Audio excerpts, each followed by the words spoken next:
Hello and welcome back to another tutorial on Zoom. Today's video is all about general and video settings. These settings can help you understand more on the many features Zoom has to offer.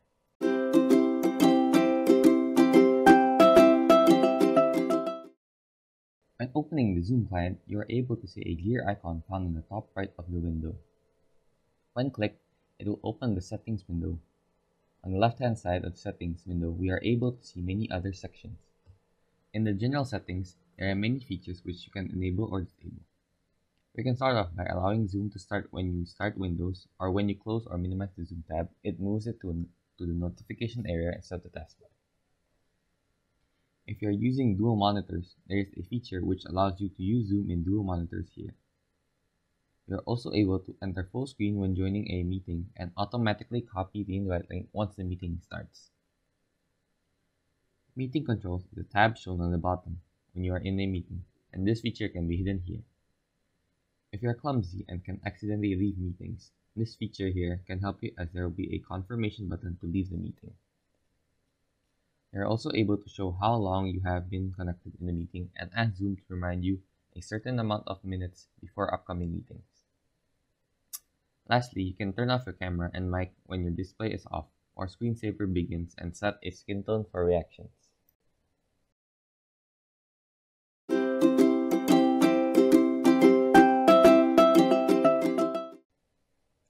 Below the general section, there is a video section.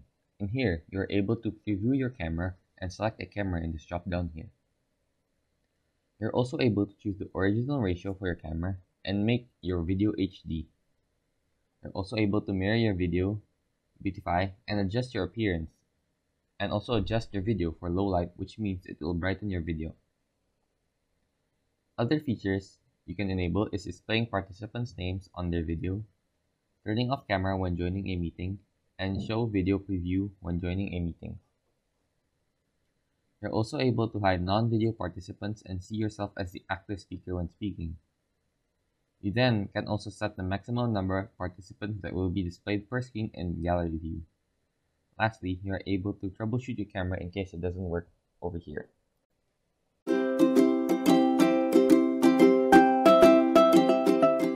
On the bottom part of your video settings window, there is a tab which says Advanced.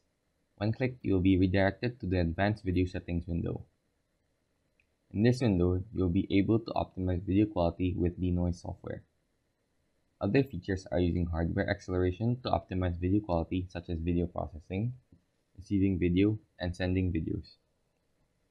You can also select your video rendering method. This means you can choose which graphic API to render your video. Fun fact, API can be defined as a bridge which can integrate different softwares instead of coding to integrate the softwares. There is also a video render post-processing, which processes your video after it has been captured by your camera. Lastly, the video capturing method allows you to select which multimedia framework for capturing video. Another fun fact is that multimedia framework is a framework that handles media such as video and audio in and out of your computer or network. Thank you for watching. Hope you learn new features from this tutorial. Stay tuned for the next tutorial about Zoom. Leave a like, subscribe, and turn on the notification bell. See you next time.